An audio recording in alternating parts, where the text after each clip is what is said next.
All right, so today I'd like to talk about whether the trans inclusion problem can be deflated. And so first, do a little background on what the trans inclusion problem is.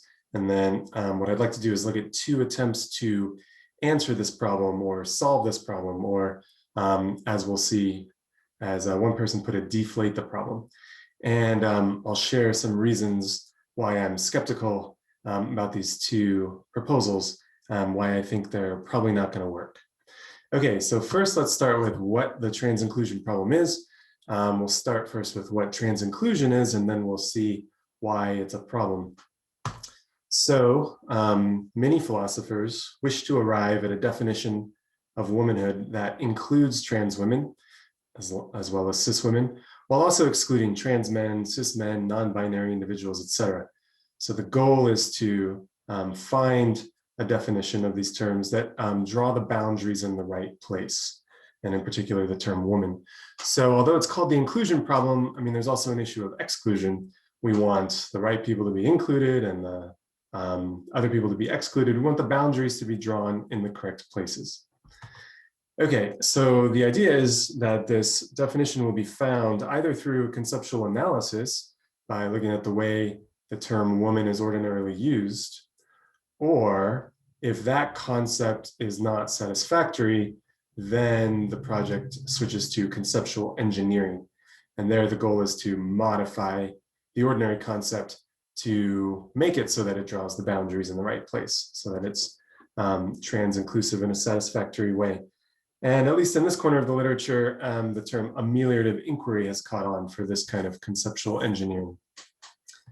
Okay, so in this process of conceptual engineering, it's guided by certain normative or social or political inputs, goals.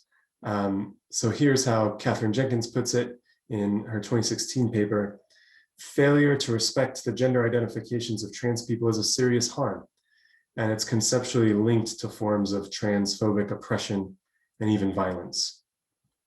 And Mari Mikola agrees, saying any theory of gender that point blank excludes trans women from women's social kind is simply unacceptable. And so that's why this conceptual engineering happens. If you, when these philosophers are of the opinion that the ordinary concept is not inclusive in a satisfactory way, then they take on this engineering project for these reasons. Here's how Talia May Betcher put it in 2009 paper: trans politics must require that bodily privacy be expanded to include information about genital status. Gender presentation may not be taken to communicate genital status. Terms such as woman may not be deployed to circulate genital information. This is necessary to undo the mechanisms that construct trans people as deceivers or pretenders. So again, what I'm pointing out is the motivation behind this conceptual engineering. There's certain normative considerations that are motivating the project. Okay, so why is this a problem? What's the difficulty? What's the challenge? Well, finding a concept like this that draws the boundaries in all the right places has proven to be difficult. And I think that's because it's hard to see what unifies the target group of people. If you imagine in your mind all the people that are meant to be included in the definition, all the people that are meant to be excluded, and then try to think about how to draw the boundaries in the right way, you'll see it's difficult because within the target group, there's a great degree of diversity with respect to biology, sexual orientation, lived experience, expression, social role, patterns of oppression and privilege, norm relevancy, as Professor Jenkins puts it, the sort of gender norms that one takes to be relevant to oneself. The folks in the target group that are meant to be included in this engineered concept are all over the map along all these dimensions. And so it's hard to see what unifies the group. In other words, it's hard to see how to come up with necessary and sufficient conditions for the application of this engineered concept. And you might think, well, the solution's easy, just use self-identification. But I at least am with those philosophers who worry that attempting to convey a definition using self-identification is going to be circular. And so it will not succeed in conveying the meaning of this engineered term. So it's not as easy as just saying, well, the women are all those who identify as women in this very same sense that we are crafting in this engineering process. Okay, so that's the problem. And you've seen it play out in the recent literature. So for example, Sally Haslinger proposed a definition of woman in terms of social role. The women are those who are oppressed on sex-marked grounds. And then in some recent work in 2016, Professor Jenkins pointed out that this definition is going to exclude some trans women. So it looks like it doesn't draw the boundaries in the right places from the lights of people working on this project. So in place of that definition, Professor Jenkins proposed a norm relevancy account, roughly according to which to be a woman is to take enough of the right gender norms to be relevant to oneself, enough of the feminine gender norms to be relevant to oneself. One needn't abide by these norms, but as long as you take them to be about you, then you're a woman. And recently, other philosophers have pointed out that this definition too will exclude some trans women and perhaps include some trans men and non-binary individuals. And so that definition too looks like it's not drawing the boundaries in the right places. And so my impression is that Sally Haslinger has accepted this criticism and abandoned the old definition. And as we'll see, I think Professor Jenkins does as well. She says in a 2018 paper, establishing that the norm relevancy account entailed that everyone has the gender identity that they think they have was important for the purposes of that paper because I was seeking to solve the inclusion problem, the challenge of finding an appropriately inclusive concept of woman for use in feminist practice. So at this point in the paper, this is a footnote, at this point in the paper, I believe Jenkins is relaying some of the objections against this definition. She goes on to say, and this is what piqued my interest and started this line of research for me. She says, since that time, Mari Mikkola has argued, in my view convincingly, that the inclusion problem rests on a confusion and can therefore be deflated rather than solved. And so as I say, that piqued my interest. I wondered, what is this deflation strategy? What would it mean to deflate the inclusion problem? And how would that work? So I went and read Mari Mikkola's 2016 book to figure out what the strategy is and to see whether it might work. And in a word, the strategy has to do with ostension or pointing. So let me just share with you some quotations and then I'll try to summarize the strategy. Mikkola says, we can talk about women without providing a thick articulation of women, and we can understand the phenomena usually discussed under the rubric of the sex-gender distinction in a way that avoids certain unintuitive and undesirable ontological implications. My aim is to show that we can deflate the ontological and semantic worries. And those worries are basically, what does the word woman mean? What should it mean for the purposes of feminism, etc. And she says, so since they can be deflated, there's no need to seek solutions to them. She says, we need not precisely specify what it takes for someone to count as a woman or satisfy the intention of woman in order to make good our reference fixing. My proposal is that in order to retain gender talk for politically relevant social explanations, we can merely rely on the reference fixing extensional intuitions. So now you're probably wondering, what are those? Well, Mikkola says, these intuitions about women are simply about which individuals we think the term applies to. Quite simply, focusing on ordinary language users' willingness to apply woman is enough to pick out women's type. And this is sufficient to answer the representation problem, that is how to fix feminism subject matter. So in order to avoid getting bogged down by conceptual problems, that's what feminist philosophers should settle for. So here's how I understand Mikkola's project here. So I take it that she's responding to those who worry that there's nothing that all and only women have in common. And so trying to come up with a definition of woman in terms of necessary and sufficient conditions is doomed to fail, faces insurmountable obstacles. So we're not going to be able to articulate necessary and sufficient conditions. Maybe there are none, but if there are any, we're not going to be able to articulate them. And so, in the absence of any coherent concept of woman, whither feminism? And Mikkola's response to these philosophers she calls gender skeptics or gender nominalists is that we can settle the subject matter of feminism by pointing, basically saying women are the people that all these ordinary language users are talking about when they use the term. And so we thereby avoid the kind of Socratic fallacy when Socrates would corner people and ask them for definitions when they couldn't supply necessary and sufficient conditions. Sometimes the impression is that Socrates won, but it doesn't follow that these people didn't grasp a concept or that the concept was incoherent. The inability to articulate necessary and sufficient conditions doesn't mean that the concept is incoherent or the person doesn't really grasp it. So I take it that's Mikola's point. We can grasp a concept, use a concept, and even understand a concept, even if we can't supply necessary and sufficient conditions. All right, so let me turn now to evaluation. I am skeptical that this ostension strategy is going to help solve the trans inclusion problem. I think that Mikola intended it as an answer to gender nominalists or gender skeptics, people who were skeptical that there even is a coherent concept of woman to begin with, and Mikola's response is ostension. But if we're thinking about the trans inclusion problem, that's a problem that shows up later in the conceptual engineering enterprise. So here's how I understand the conceptual engineering enterprise in this part of the literature. And again, it often goes by the name ameliorative inquiry.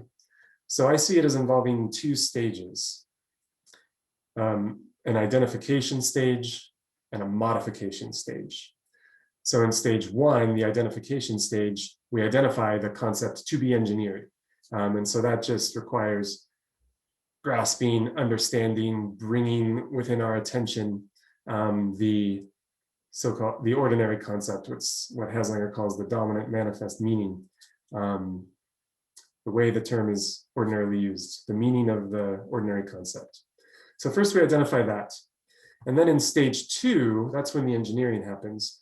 The concept that has been identified is then modified somehow via conceptual engineering.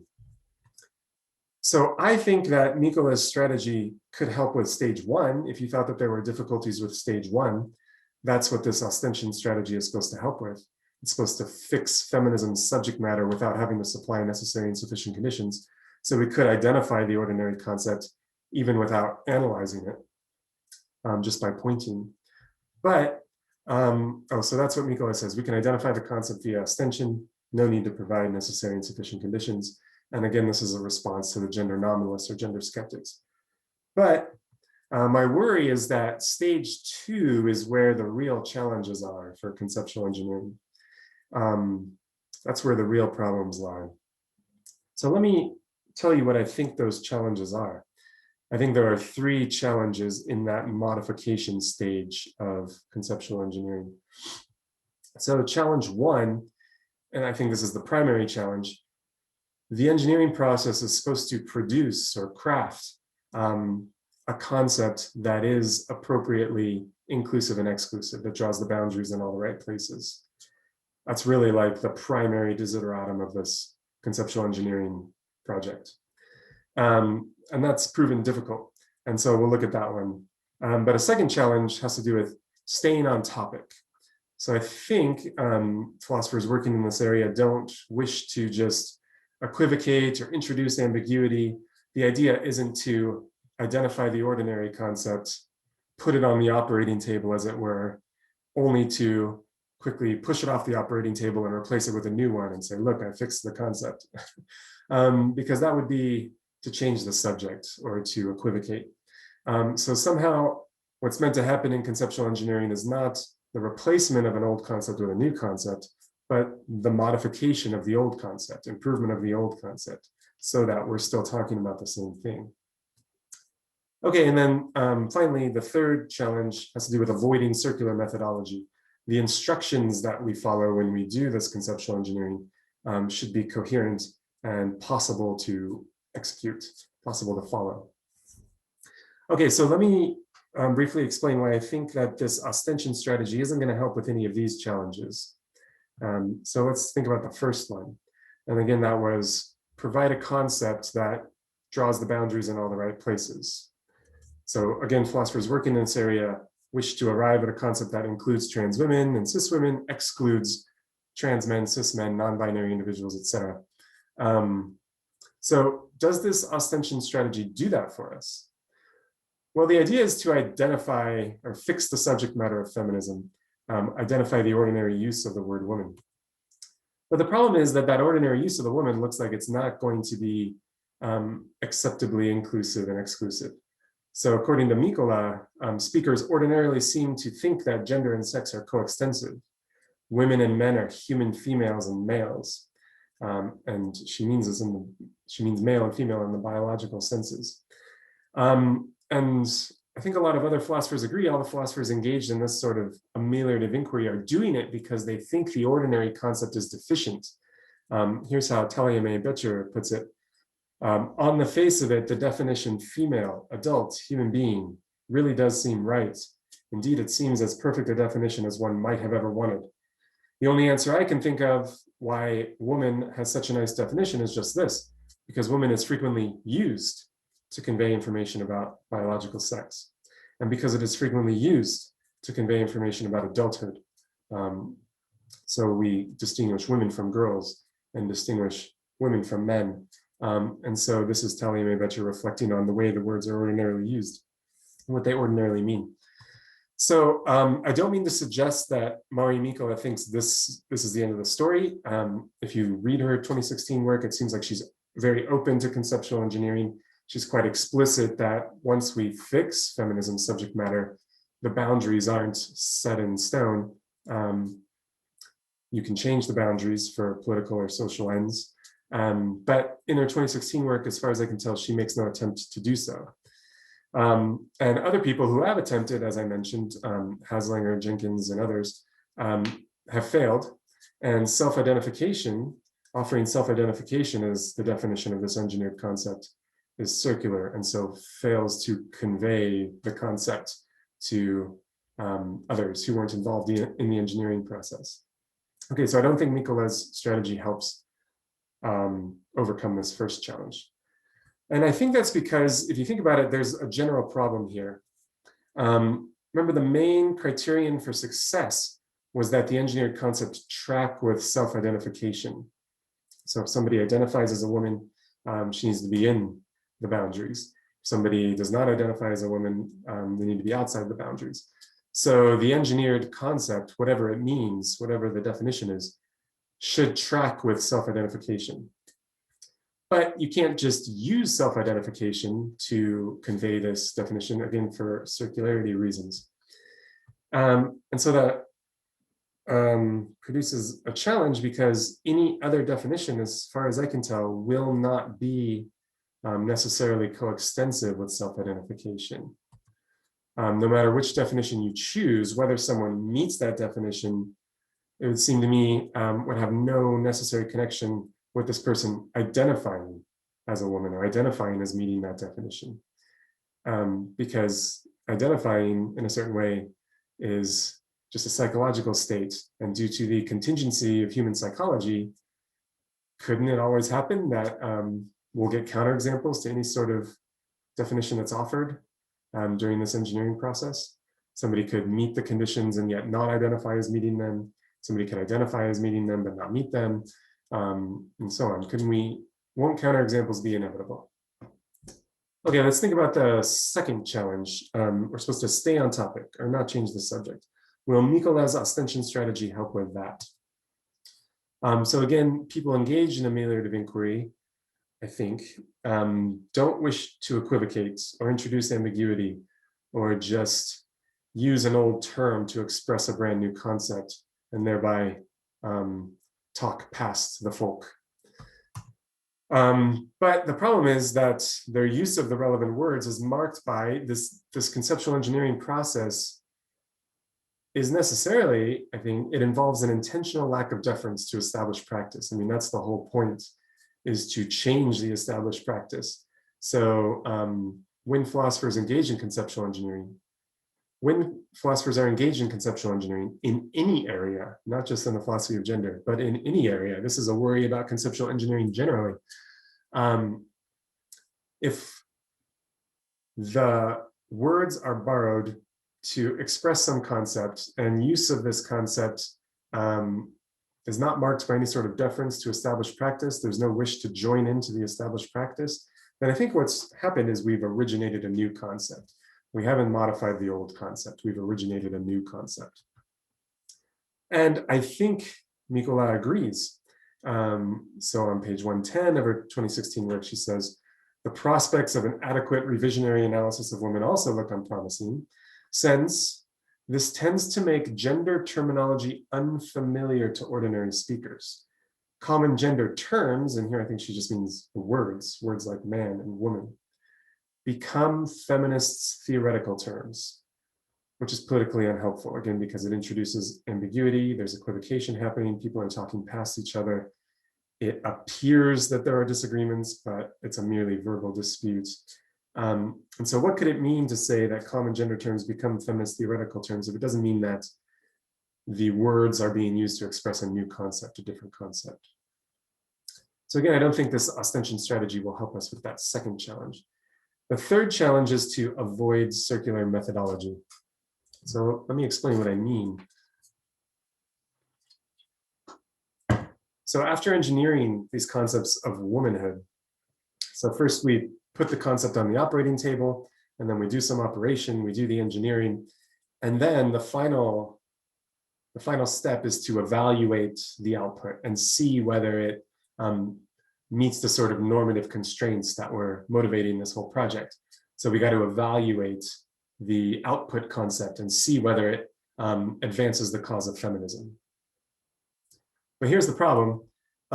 Feminism is the cause of women. I don't think that one can understand the cause of feminism without having some conception of what a woman is. So in order to evaluate these engineered concepts, one must already be using a concept of woman, right? Because this engineered concept is presented to us, and then imagine we're like on the quality control end of this operation, and we got to check whether this engineered concept is satisfactory. Well, to do that, we got to ask, does this advance the cause of feminism? And is this the best candidate to advance the cause of feminism? Well, that's going to require that we deploy some concept of womanhood. But which concept? Well, we can't use the engineered concept because that's the one we're evaluating right now. We can't use it to evaluate itself. We don't have it yet. We haven't yet selected it as the winner. So then what's left is, are we meant to use the ordinary concept, the one that's defined in terms of biology? Well, I just say, if that's what happens, if during this evaluation process, we're meant to use the ordinary biological concept, then I'll say it's unclear how a trans-inclusive engineered concept will be judged the best, because we're using as a criterion of evaluation a concept that's quite different from the concept that's being proposed. So how could it be that this different proposed concept is the best concept to use to advance the cause of people falling under this old concept? Wouldn't people falling under this old concept be best served by using the old concept? That's the idea. So I'm not saying that this is impossible to do. I'm just saying it's unclear to me how that's going to go. And so maybe in the Q&A, we could explore how that might work. Okay, so now let me turn the page a bit, and with my remaining time, I want to look at a second attempt to answer or solve, or perhaps deflate, if you like that term, the inclusion problem. And this one comes from Robin Dembrov's Real Talk on the Metaphysics of Gender, and it's called the imitation approach. And this image is not some reference to Pink Floyd, it's just sort of meant to evoke the idea that we start with the ordinary concept of woman, the ordinary concept of man, start with our ordinary concept terms, and then they get transformed through a process of imitation and mirroring into something that's suitably inclusive and exclusive. Okay, so how is that supposed to work? Well, the idea is that we'll solve the inclusion problem via, as Dembrov puts it, imitation of trans, inclusive, and queer communities. So the idea is, don't look to how the words are ordinarily used. Look to how they're used in certain subcultures, in other communities. These communities have novel gender kinds and classification practices, and they've already done the work of conceptual engineering. So why reinvent the wheel? Why manufacture what you can easily import? Just import these concepts that are being used in these communities. So the connection between these two projects is something like this. Mari Mikola seems to direct our attention to the way the word is ordinarily used as a starting point in order to fix feminism's subject matter and then go into stage 2 of ameliorative inquiry. Here it looks like our attention is directed to other communities during stage 2 of ameliorative inquiry. Okay, so let's see how that's meant to work, and then we'll turn to evaluation. So here's what Dembrov says. On this different approach, the imitation approach, classification practices can be revised based upon those that already exist within other communities. Given that operative gender kinds vary across contexts, looking at other communities will reveal alternative gender kinds and corresponding classification practices. From here, those in one context can attempt to revise their operative gender kinds by mirroring or otherwise imitating the structures and practices that already exist in other contexts. Okay, so let me just recall briefly those 3 challenges that have to do with the modification stage of conceptual engineering, of ameliorative inquiry. Remember, the first challenge was, however the engineering works, it's supposed to produce a concept that is acceptably inclusive and inclusive, that draws the boundaries in all the right places. And the right places are dictated by self-identification. So let's just ask ourselves, does that happen if we were to follow this imitation approach? Well, what concept exactly do these communities express with the word woman and the word man and other gender terms? What do those words mean in these communities? Well, I think that if you were to pose that question to Dembrov, you'd get this answer. So Dembrov says in these communities, gender classification practices defer to self-identification. And in other work with a co-author, Dembrov and a co-author say, Catherine McGregor is a transgender woman because she identifies as a woman, but she was assigned the sex male at birth. Cis women identify as women, but were assigned the sex female at birth. And so what women have in common is this self-identification, identification as women. So again, for reasons I've already given, I don't think that that is going to adequately convey the meaning of this concept. I don't think one could even come to grasp a concept in this way if given this definition. If you're wondering what a word means and you're given a definition in this circular way, you can't thereby come to understand the word. Okay, and again, that's because of this general problem. So attempting to define the word via self-ID is circular and so unsuccessful. You can't convey the definition that way. You can't communicate the definition to somebody else that way. But I think we should be careful, again, not to commit the Socratic fallacy and say, well, if you haven't articulated necessary and sufficient conditions, then this word has no meaning, or it's incoherent, or something like that. Maybe there is a definition, maybe there is a meaning, there is a concept being expressed, but we haven't yet heard or articulated the necessary and sufficient conditions. But here's, I think, where ostension could help. So you could sort of borrow Mikola's idea, but instead of using it at stage 1 of ameliorative inquiry, deploy it here at stage 2 and say, well, if you just want to grasp the concept and join in the practice and join in the use, just direct your attention to those communities, and the word means what they're using it to mean, something like that. So again, we won't be given a definition here in terms of necessary and sufficient conditions, but if there is a meaning of this word, and if there is a concept here being expressed, then one could use that concept via this ostension. Okay, but I still have this worry. Here's just one worry about challenge number 1. So the suggestion here is that there is some feature or a set of features, let's just call it F for the feature or the set of features. And that's what it is to be a woman. That's what's being expressed by the term woman in these communities, or the predicate is a woman. And in order for this to be a satisfactory concept, it's got to co-vary with identifying as a woman. So again, just to repeat what we said earlier, because of the contingency of human mental states and our powers of attention and conceptualization, it seems like whatever this word means can't measure up to that normative criterion we're using to evaluate the outputs of conceptual engineering, because it looks like counterexamples will be inevitable. And here's my best attempt to represent why, sort of graphically. So suppose we ask, what does the word woman mean in these trans, inclusive, and queer communities? And we're told, well, in these communities, somebody's a woman if and only if she identifies as a woman. Well, again, for circularity reasons, I don't think that conveys the meaning, but suppose there is a meaning that just hasn't been conveyed yet. And we'll just call that meaning F. So woman is picking out some feature or set of features. It means something. It's picking out a category or a type. There's something in virtue of which people are in that category, and we're calling that F. Okay, so now it's not a circular definition. There is a definition, we just haven't articulated it yet. We've got a little placeholder here for the definition. Now, the trouble arises when we say that this definition is going to have to necessarily co-vary with self-identification. So here I've got a biconditional, but really this is supposed to be, I think it's supposed to be necessary, this covariance. And again, for reasons we've already discussed, I think that there will inevitably be counterexamples, if only of the type discussed by Elizabeth Barnes in recent work having to do with cognitive limitations. So couldn't it be that somebody has this feature, whatever it is, and yet does not identify as having this feature?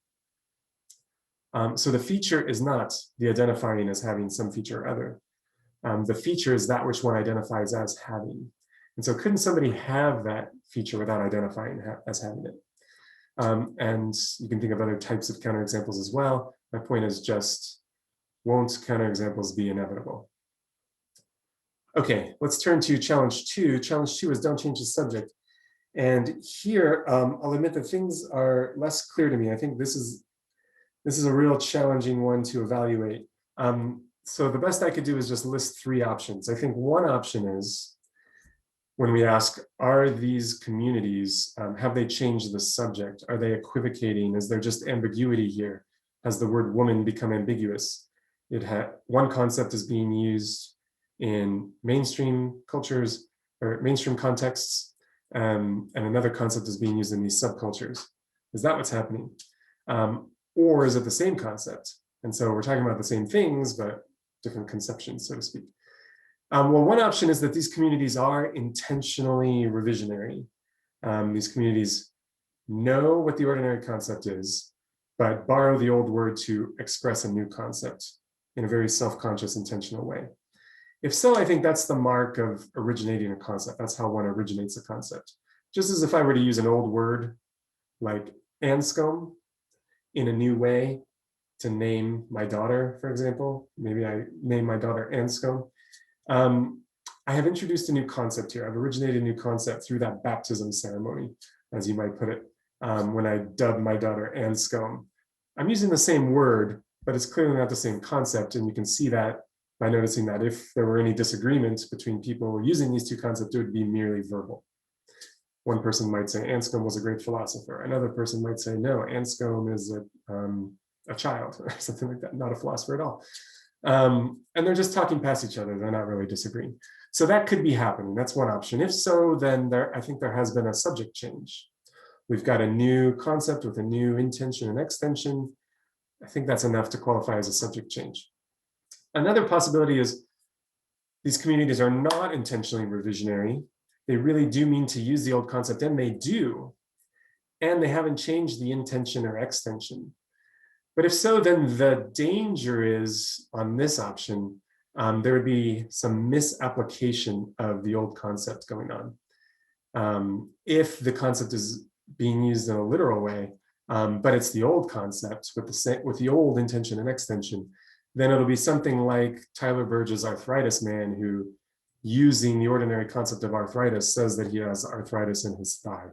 But arthritis is a disease of the joints, and so what he says is false. That could be happening. But Talia May-Betcher in a 2009 paper says that in the subculture she's familiar with, these gender terms like man and woman are not used to communicate genital status, she says. They're used to indicate how a person wishes to be treated. And if so, then there may not be misapplication of old concepts. We just have to be a little more subtle about how we're interpreting the uses of these words. Okay, a third option is these communities are not intentionally revisionary, so they're using an old concept. But, and I think this is the most intriguing possibility, there has been an organic reference shift. It happened naturally. You can't make reference shifts happen. If you try to make it happen, then you originate a new concept. Reference shifts have to happen naturally and organically. And I have in mind the kind of reference shift discussed by Gareth Evans. We saw it with the word Madagascar. The ancestor of that word referred to a part of the African mainland. It's related to the word we have for Mogadishu, but over time it shifted its reference to that island off the coast of Africa. And I think something similar happened with the name Santa Claus. That shifted its reference from Saint Nicholas to a creature of fiction. So these sorts of things happen, but again, they can only happen naturally, organically, accidentally. And so maybe that happened. And now here's what's kind of unclear to me and I'm still thinking about. So what if that did happen? It's the same concept used in the mainstream culture and the subculture, but the subculture has a new extension at least, and I think a new intention, but in some sense it's the same concept. So I think what would follow then is there's no misapplication going on. There's no widespread saying of things that are false. But I think that would still count as a subject change. So we can just ask ourselves, it's my impression that like in Germany, when people use terms for Santa Claus, like Saint Nicholas and so on, they're still talking about the saint. Here in the United States, it looks like we've shifted to a creature of fiction. Are we talking about the same thing, even if we have the same concept? Are we still talking about the same thing? And I think it's pretty clear we're not talking about the same thing. It's a different subject. In the United States, we're talking about like a fictional creature, a jolly Nordic elf. In Germany, it seems they're still talking about Saint Nicholas, an actual historical person. So I'm thinking there's still a subject change going on this third option. And I'm inclined to agree with Herman Capellan, who says that to effectively make a change in the extension and intention of a term, you would need to understand the mechanisms of reference change, but these are not known to any of us and might in effect be unknowable. I'm kind of inclined to agree with that. A few years ago, I wrote a paper about whether Christians and Muslims worship the same God. And as far as I can tell, the question turns on this issue of reference change, reference shift. And it was really difficult to try to sort out when reference shift happens and when it doesn't. Okay, let me close with just a few words about avoiding circular methodology. So there remains the problem we talked about at the evaluation stage when we get the engineered concept and then ask, does this help advance the cause of feminism? We will have to use some concept of woman when we do the evaluation. So that same problem arises. And I think the imitation approach introduces a new worry here at the earlier imitation stage. So Dembrov says, if you look at other communities, that will reveal alternative gender kinds and corresponding classification practices. But my worry is, how do we know those are gender kinds and gender classification practices? What concept of gender are we using? Is it the ordinary concept of like man and woman and so on? Or is it a revisionary concept?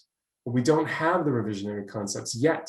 That's what the engineering process was supposed to produce. But if we're using the ordinary concepts defined as they are in terms of biological sex, then these aren't alternative gender kinds. So yeah, let me put it this way. If the ordinary definitions of man and woman are correct, then there are no alternative gender kinds in the communities that Dembrov points to, because on those definitions, roughly speaking, gender is biological. And biology is the same in all contexts. So there are no alternative gender kinds in these communities. So by claiming that there are alternative gender kinds, it seems that we're presupposing a revisionary concept of gender. But that's what stage 2 is supposed to give us as an output. Here we're using it as an input. So just one last attempt to state this worry.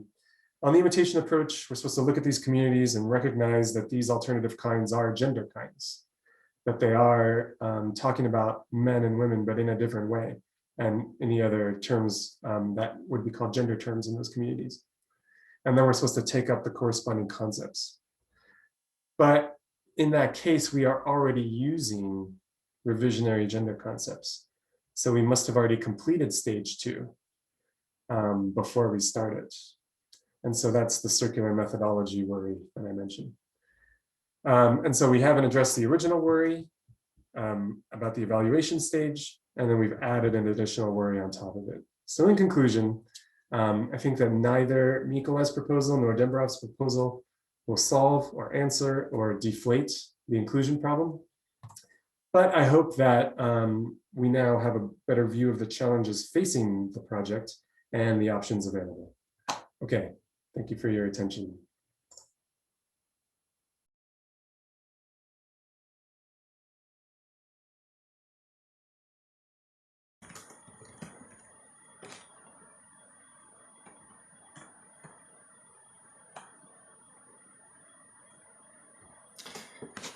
Yeah, I think that's a good question, and I don't really want to put myself in the position of, arbiter of what counts as feminism, but I think we can at least say this.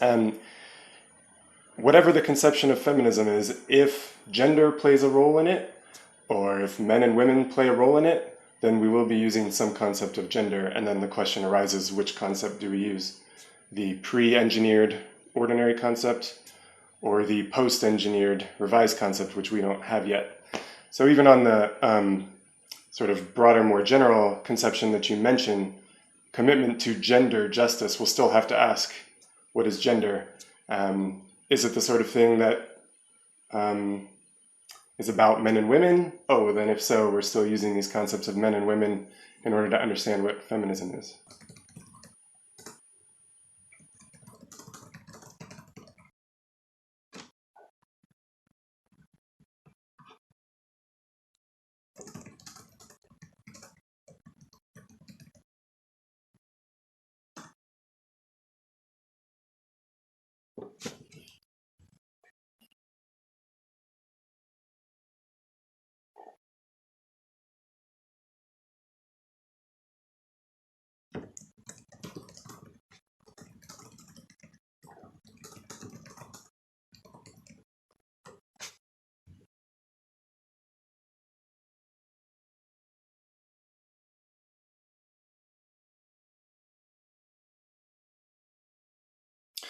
Well, it certainly sounds more promising, so in that way more charitable for sure. I guess I'd like to hear more about what these tests and questions are. You say during stage 1.5, that's when we run the engineered concept through these tests. We ask questions of it. We see, does it respond to these problems? I mean, that is sort of how I was envisioning part of stage 2 when we ask, does this proposal, this analysis we've just produced, does it, for example, advance the cause of social justice generally, the cause of women in particular? But maybe you have in mind different questions that we're supposed to ask of the proposed concept. Would you mind saying more about what those questions are?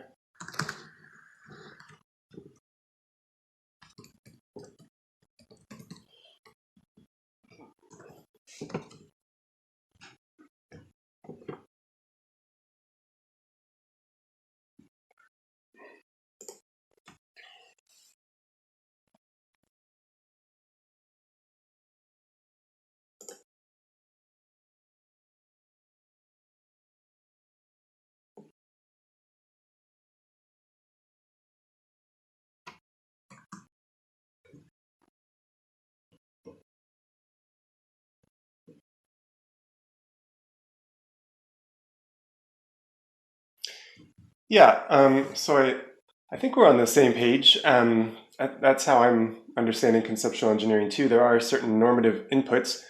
I mean, maybe we're ordering them differently, but we definitely identify the ordinary concept, and then we've got a list of problems with it.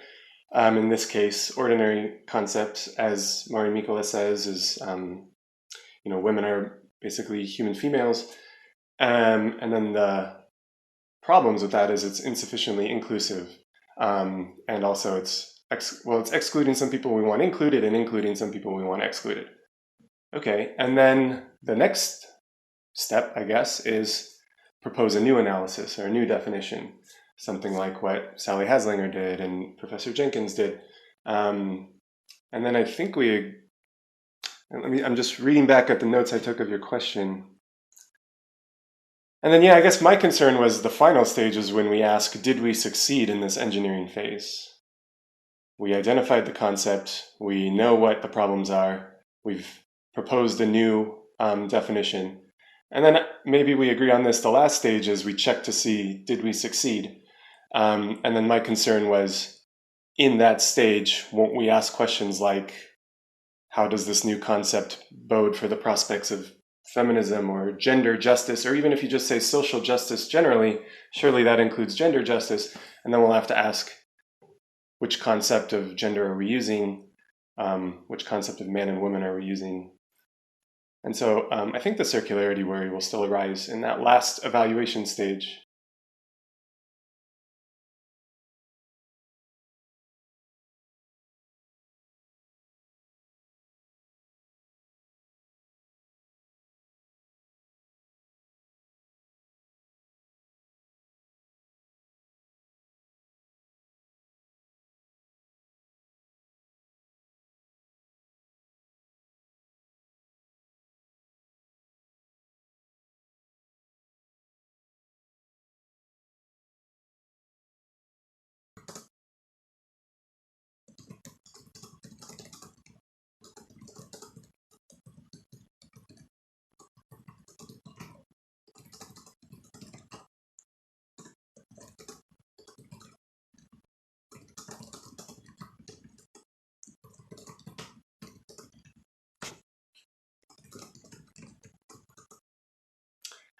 Okay, I'm just taking notes here. The question was, how do I see the kind of challenges I'm proposing here to be related to, can you say it one more time?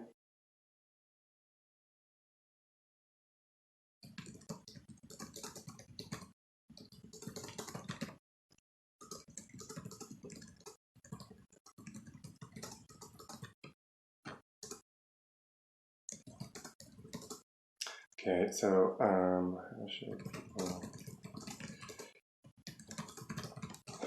so yeah, I guess you're right that this was getting into some technical details or asking some very narrow questions, and you're wondering, what about these broader, more important questions? So yeah, I'm trying to decide how to answer that given our limited time. I guess I'll just say the purpose of this paper was just to try to get clearer on what the options are for people working in this area on ameliorative inquiry, and to try to see which strategies are sort of theoretically promising and which ones are less theoretically promising. And I think that's useful work. And I think it would have a bearing on these broader questions that you bring up. And I hope a positive bearing on that. But yeah, I don't know. I guess since we have such limited time and since the scope of the paper was so narrow, maybe I should just say, I was just wondering whether Mikola's ostension strategy and Denbrov's imitation approach would answer or solve or deflate the inclusion problem. And then I raised some concerns about that.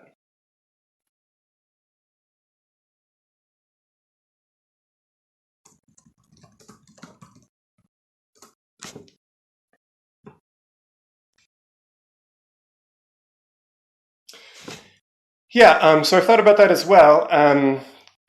Maybe that's a way forward to kind of abandon that normative constraint that said, as Mari Mikola put it, any theory of gender that point blank excludes trans people is unacceptable.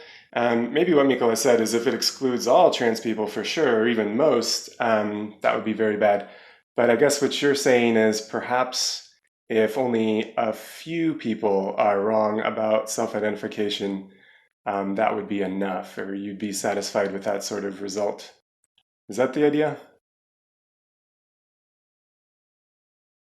Oh, nobody's actually wrong, but yeah, you're saying, so as long as it turns out that nobody's actually wrong, even if people could be wrong about self-ID, as long as nobody's actually wrong, that's enough. Yeah, so I guess I will just, I don't know, maybe that's an interesting avenue for future research to get clear on what these normative constraints are that are governing this process of ameliorative inquiry. What exactly would count as a kind of satisfactory concept coming out of this engineering process? Do we need necessary coextension? Can it just be kind of an accident that people's self-IDs are correct? Or do we need something stronger, that self-ID is really what's like determining,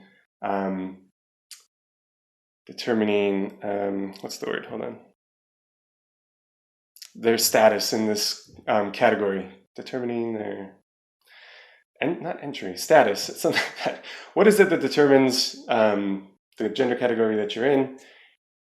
I guess this proposal is it's not self-ID. Self-ID just kind of goes along with that as a happy accident, but it's something else that determines your gender classification. So yeah, maybe that's something worth thinking about in future research. Thanks for bringing up the question.